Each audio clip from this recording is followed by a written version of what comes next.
ఇంతకు తెలుసా మీకు రేపల్లి నుంచి మా ఊరు? నేను పుట్టిన ఊరు మోపిదేవి, కోసూరువారిపాలెం.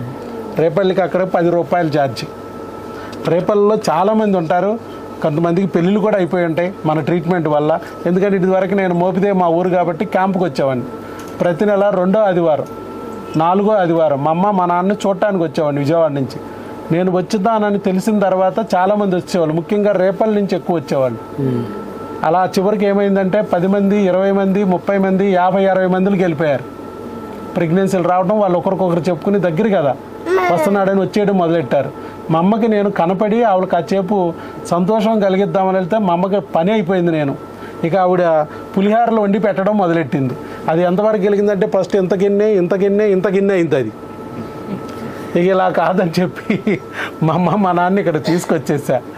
సో అది రేపల్లిలో ఇప్పుడు చాలామంది ఉంటారు. నేను రేపల్లిలో పోటీ చేస్తే గెలవచ్చు కూడా, అంతమంది పిల్లలు పుట్టారు రేపల్లిలో.